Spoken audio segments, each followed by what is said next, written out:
हरियाणा में होने वाले बहुप्रतीक्षित पंचायत चुनाव की एक और बड़ी अपडेट हम आपके लिए लेकर आ गए हैं। तो ऐसी अपडेट को जानने के लिए आप हमारे चैनल को सब्सक्राइब कीजिए, वीडियो को शेयर कीजिए और वीडियो को लाइक भी कीजिए। व्हाट्सएप, फेसबुक और इंस्टाग्राम पर भी शेयर कीजिए। आज हम जानेंगे एक बहुत बड़ी खबर जो कि सभी जो भी उम्मीदवार पंचायत चुनाव लड़ना चाहते हैं उनके लिए सबसे पहला कदम है पंचायत चुनाव के लिए। अब उनको जो अपना नॉमिनेशन भरना है, जो भी उनको फॉर्म भरना है, उसके लिए उनको क्या क्या डॉक्यूमेंट्स की ज़रूरत पड़ेगी ये हम आपको इस वीडियो में बताएंगे। तो वीडियो को पूरा देखिए ताकि आपका कोई भी डॉक्यूमेंट्स रह ना जाए और जिसकी वजह से आप इलेक्शन में ना उतर पाएँ, क्योंकि अब की बार जो है इलेक्शन बहुत ज़्यादा टिपिकल होने वाला है। बहुत ज़्यादा इसके अंदर कागजी कार्रवाई रहेगी और इसके अलावा बहुत ज़्यादा ये कंप्यूटरीकृत भी हो गया है अब की बार। तो इसलिए आप वीडियो को ध्यान से सुनिए। हरियाणा ग्राम पंचायत चुनाव में उम्मीदवारों को जो भी डॉक्यूमेंट्स की ज़रूरत पड़ेगी वो हम आपको बता देते हैं। हरियाणा ग्राम पंचायत चुनाव लड़ने के लिए ये कागज़ पत्र चाहिए। उम्मीदवार का वोट होना चाहिए, ये सबसे बहुत ज़्यादा ज़रूरी है कि वोट होना चाहिए। आधार कार्ड और पैन कार्ड भी होना चाहिए।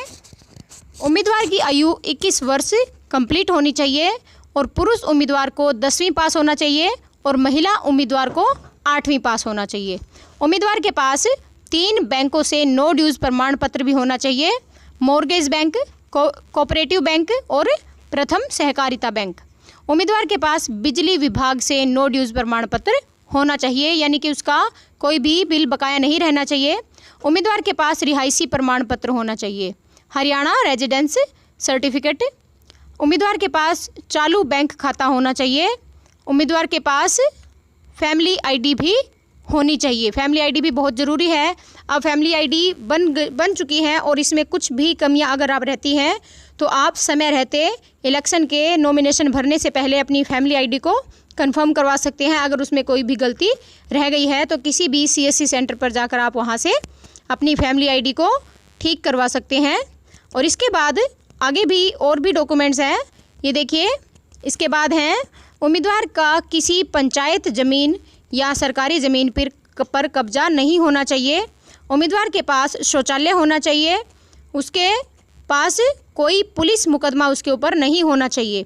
उम्मीदवार के पास जाति प्रमाण पत्र होना चाहिए सिर्फ रिजर्व सीटों के लिए। और उम्मीदवार की 2 जगह वोट नहीं होना चाहिए।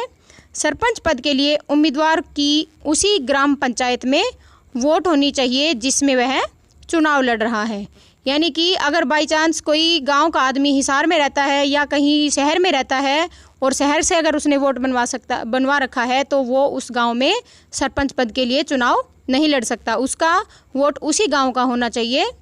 और इसके बाद ब्लॉक समिति पद के लिए उम्मीदवार की अपने ब्लॉक में ही वोट होना चाहिए। जैसे सरपंच का गांव में होना चाहिए, ऐसे ब्लॉक समिति मेंबर का अगर किसी भी ब्लॉक समिति से वो लड़ना चाहता है तो ब्लॉक समिति के अंदर ही उसका वोट होना चाहिए। चाहे अपने ब्लॉक के किसी भी वार्ड से नामांकन पत्र दाखिल कर सकता है।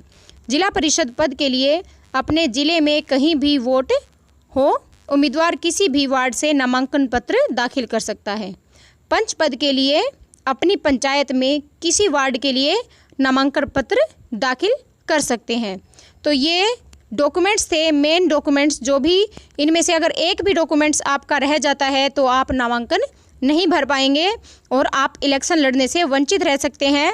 इसलिए जल्दी से ये सभी डॉक्यूमेंट्स आप सब तैयार कर लीजिए ताकि आपको कोई भी नॉमिनेशन भरने में कोई भी दिक्कत ना आए।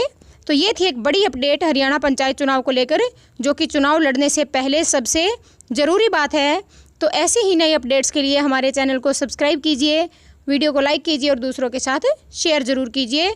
और जो भी नामांकन पत्र दाखिल करने वाला है और जो भी इलेक्शन लड़ रहे हैं उन सभी उम्मीदवारों को हमारी तरफ से बहुत बहुत शुभकामनाएं। धन्यवाद।